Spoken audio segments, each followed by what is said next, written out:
Howdy, Connection Group leaders. Happy Thursday. I'm in here in the kitchen.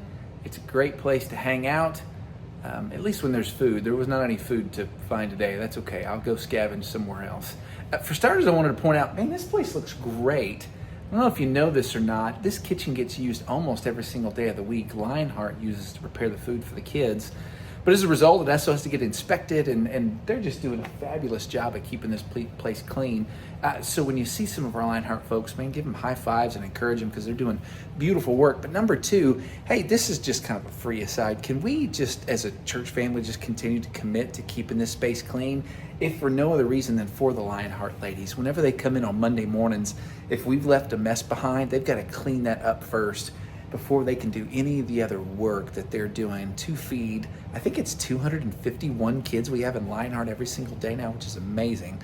So, man, if your group uses the kitchen, or my goodness, if my group uses the kitchen, let's just commit to work to keep this place clean. Just makes things better for everyone.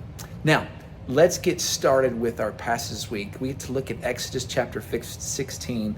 I'm just going to say this is definitively where we start to call the Israelites the children of Israel, because we're totally seeing some kid moves here, right?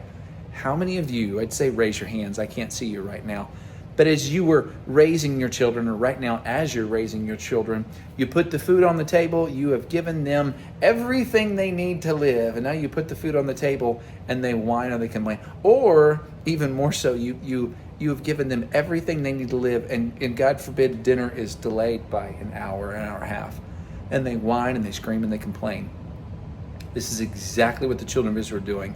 On top of the fact that they literally just saw God do the biggest miracle in the Bible up to this point. He parted the Red Sea to secure not only their freedom, but just their very lives. And he's given them, when they left Egypt, he gave them not only their lives and their freedom, but he also said, hey, ask any of the Egyptians for anything you want, and they'll just give it to them. And they did. He gave them all sorts of gold and goods and food and water and everything they needed.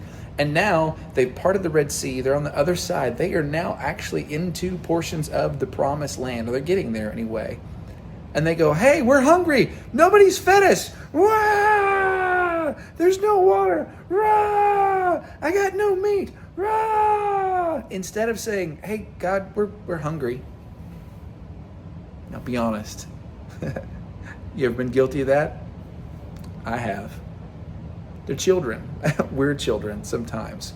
We are so quick to forget God's goodness and how he's provided. And when the rubber meets the road, particularly when the rubber meets the tummy road, right? Like, I'm hungry. And that is, there's something about hunger that's attached to our emotions, specifically that anger and irrational portion, right? That's where that phrase hangry comes from. We respond that way. And man, God wants so much more for us. He wants to feed us, and he will. Jesus is our daily bread, but he wants to do so much more for us. And I love, it's remarkable how gracious God is in this moment. God could have fried him on the spot, and he didn't.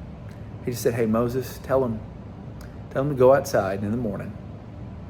And when they get up in the morning, like snow on the ground, there is going to be bread on the ground for them. And they looked at it and they said, what is it? Your kids have probably said that to you a time or two. What is that? They said, what is it? That's literally the translation of the word manna. What is it? That's why it's called manna.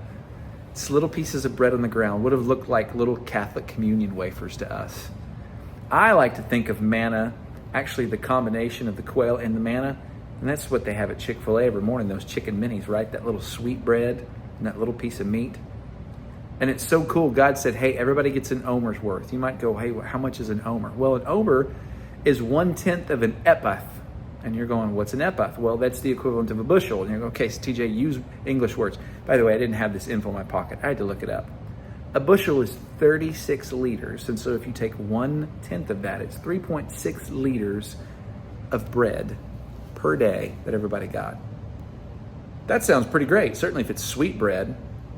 And then you get quail on top of that. They were eating good, and they ate good for free for 40 years without fail.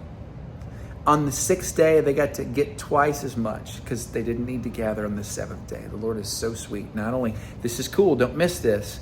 God makes provision for us to obey his commandments. He doesn't give us unreasonable rules. When he says we're supposed to do something, he gives us the ability and the means to do that. I love that. That's so encouraging.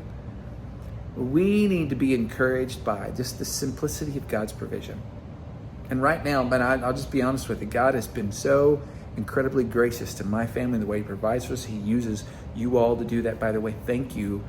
This is my pitch to say, when you give to Lake Church, you're helping pay my salary, and you help my oldest son, who is now 6'3", who continues to outgrow his pants. I'm able to buy those things because of how you care for my family. I'm grateful for that.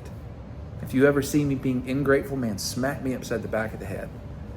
But truthfully, let's be gracious with one another. God was so gracious to his people here, even in their whining. That being said, man, take encouragement, Philippians chapter 2.